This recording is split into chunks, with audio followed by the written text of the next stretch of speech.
ہم نے science fictional movies میں تو دیکھا ہے کہ کیسے زمین پر رہنے والے انسان دوسرے سیاروں پر جا کر بستیاں بساتے ہیں، اور ہمارا بھی کچھ ایسا ہی سپنا ہے کہ ہم ہمارے چاند اور مریخ پر بستیاں بنائیں اور ملٹی پلانٹری سپیشیز بن جائیں۔ لیکن دوسرے سیاروں یا چاند پر بستیاں بسانا اب سپنا اور سائنس فکشنل ہی نہیں رہ گیا، بلکہ اب یہ حقیقت ہونے والا ہے۔ ناسا کے آرٹیمس پروگرام سے اس نئے دور کی شروعات ہو چکی ہے۔ اب ایک نئے دور کی بنیاد رکھی جا رہی ہے اور ہم اس کے گواہ ہیں۔ ناسا نے سال 1968 سے لے کر 1972 تک انسانوں کو چاند پر اتارنے کے لیے کل 9 مشن کیے، جن میں سے 6 مشن سکسیسفل رہے، اور ان مشن کے دوران نیل آرمسٹرانگ سمیت 12 لوگوں نے چاند پر قدم رکھا۔ اور چاند پر اب تک کیا جانے والا آخری مشن تھا اپولو 17، جسے سال 1972 میں انجام دیا گیا تھا۔ لیکن اس کے بعد کسی بھی کنٹری نے چاند پر انسانی مشن کرنے کی کوشش نہیں کی، اور اب تک 50 سال سے بھی زیادہ کا عرصہ گزر چکا ہے چاند پر آخری مشن کیے ہوئے۔ لیکن ایک بار پھر سے اتہاس خود کو دہرا رہا ہے، اور اب چاند پر نئی دور کی ٹیکنالوجی کے ساتھ نئے دور کی شروعات ہونے والی ہے۔ چاند پر کیے جانے والے آرٹیمس پروگرام کا مقصد ہے سال 2026 تک ایک مرد اور ایک عورت کو چاند کی زمین پر اتارنا، اور چاند پر ریسرچ کرنے کے لیے وہاں پر سال 2030 تک چاند پر ایک آرٹیمس بیس بنانا۔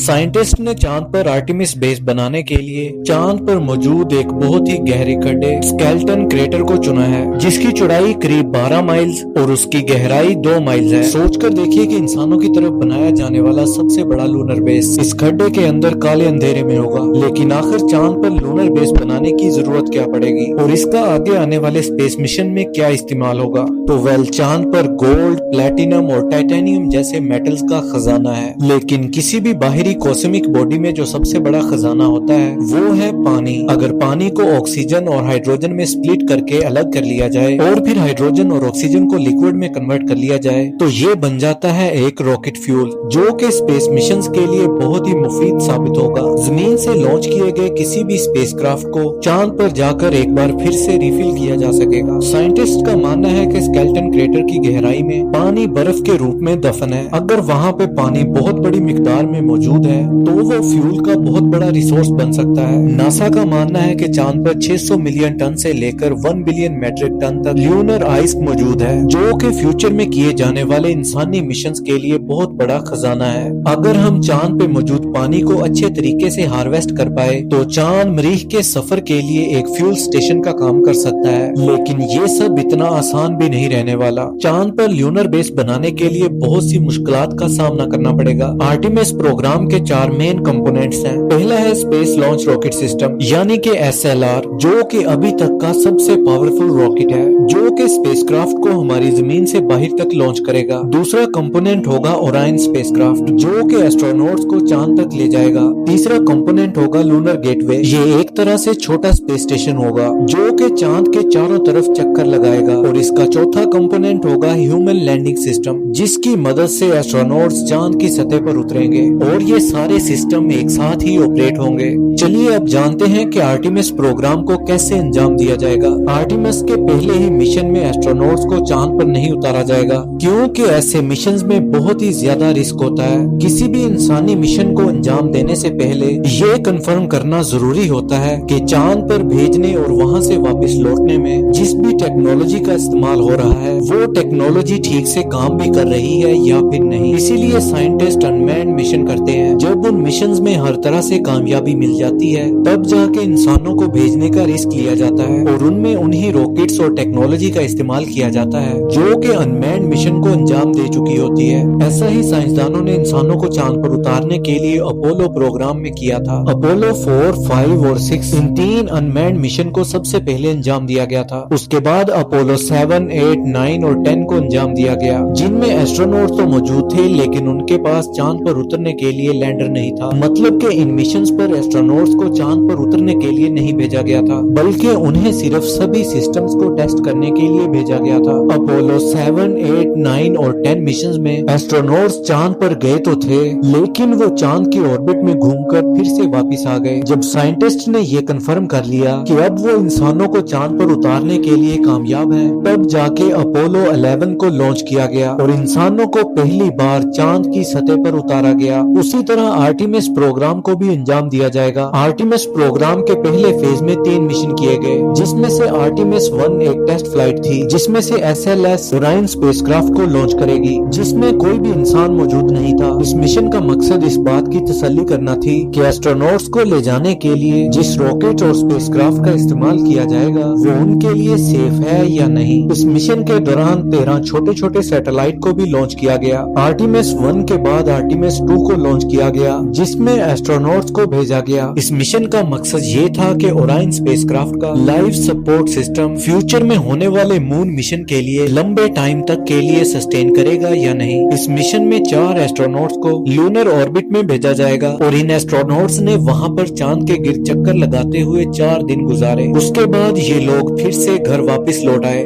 फिर उसके बाद आर्टिमिस 3 को लॉन्च किया जाएगा, जिसमें पहली बार एक औरत चांद की सतह को छुएगी और 50 साल से भी ज्यादा अरसे के इंतजार के बाद एक बार फिर से इंसान चांद पर पहुंचेंगे। आर्टिमिस 4 को 2026 में लॉन्च कर दिया गया। स्पेस लॉन्च सिस्टम यानी कि SLS को 2011 से ही डेवलप किया जा रहा है, जब नासा ने पहली बार आर्टिमिस प्रोग्राम को अनाउंस किया था। ये अभी तक का सबसे पावरफुल रॉकेट है और ये दुनिया का सबसे हैवी लिफ्ट व्हीकल है। ये इतना ज्यादा पावरफुल है कि ये एक 32 मंजिला इमारत को भी उठाकर फेंक दे। SLS का काम होगा ओरायन स्पेसक्राफ्ट को जमीन के ऑर्बिट में ले जाना। हमारी जमीन के ऑर्बिट में पहुंच जाने के बाद काम होगा ओरायन स्पेसक्राफ्ट का। ओरायन स्पेसक्राफ्ट को 3 पार्ट से मिलकर बनाया गया है, जिसमें पहला है क्रू मॉड्यूल, जिसमें 6 एस्ट्रोनॉट्स रहकर काम कर सकते हैं और डीप स्पेस ट्रेवल कर सकते हैं। लेकिन आर्टिमिस 3 मिशन में सिर्फ 4 एस्ट्रोनॉट्स ही चांद पर जाएंगे। इसका दूसरा पार्ट है सर्विस मॉड्यूल, जिसमें एस्ट्रोनॉट्स का लाइफ सपोर्टिंग सिस्टम मौजूद है। सर्विस मॉड्यूल का ही काम होगा कि कैबिन में जरूरत के हिसाब से प्रेशर और ऑक्सीजन को मेंटेन करना। इसके अलावा सर्विस मॉड्यूल में एक इंजन भी है, जिसको डीप स्पेस में ऑपरेट किया जाएगा। और ओरायन का तीसरा पार्ट है अबॉर्ट सिस्टम। इसका इस्तेमाल एस्ट्रोनॉट्स की सेफ्टी के लिए है। अगर बाई चांस लॉन्च से लेकर जमीन के ऑर्बिट में पहुंचने तक इनके मिशन में कोई भी गड़बड़ी होती है तो एस्ट्रोनॉट्स इस अबॉर्ट सिस्टम की वजह से अपनी जान को बचा सकेंगे। एक बार ओरायन के जमीन की ऑर्बिट में पहुंचने के बाद लोड कम करने के लिए अबॉर्ट सिस्टम को हटा दिया जाएगा, क्योंकि अब ओरायन खुद ही सेफली अबॉर्ट कर सकता है। रॉकेट से अलग होने के बाद ओरायन स्पेसक्राफ्ट चांद की तरफ गोली से भी तेज रफ्तार में आगे बढ़ेगा। आर्टिमिस प्रोग्राम को नासा अकेले अंजाम नहीं देने वाला, बल्कि इसमें कुछ सरकारी और प्राइवेट कंपनीज भी इन्वॉल्व होंगी।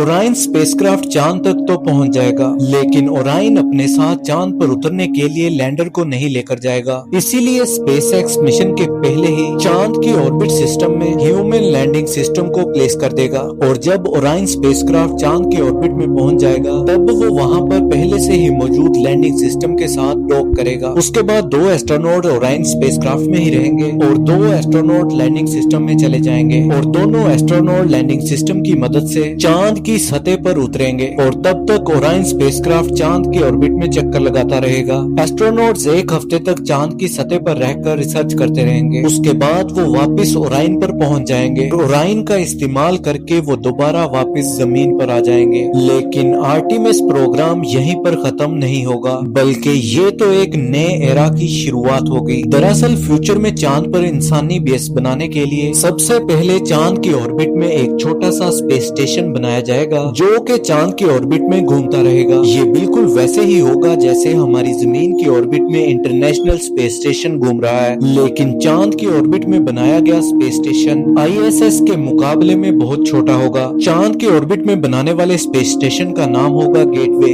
जो कि फ्यूचर पर किए जाने वाले इंसानी मिशन के लिए बहुत ही ज्यादा मुफीद होगा। आने वाले मिशंस में जमीन से आने वाले स्पेसक्राफ्ट गेटवे में डॉक करेंगे और एस्ट्रोनॉट्स यहाँ पे कुछ दिन रुककर अपनी रिसर्च करेंगे और इस गेटवे में पहले से ही लैंडिंग सिस्टम मौजूद होगा, जिसका इस्तेमाल करके वो चांद की सतह पर उतरेंगे और इसी की मदद से वो वापस से गेटवे पर पहुंच जाएंगे। इस गेटवे की मदद से साल 2030 तक चांद पर एक लूनर बेस बनाया जा चुका होगा और फ्यूचर में मरीख के लिए उड़ान भरते हुए चांद के इस लूनर बेस का अहम किरदार होगा। हम बहुत ही ज्यादा लकी हैं कि स्पेस के इस नए एरा की शुरुआत के हम गवाह बनेंगे। उम्मीद करता हूं कि आपको आज की वीडियो इन्फॉर्मेटिव लगी होगी। मजीद इन्फॉर्मेटिव वीडियो देखने के लिए हमारे चैनल को सब्सक्राइब करें। अभी के लिए मुझे दीजिए इजाजत। Good bye.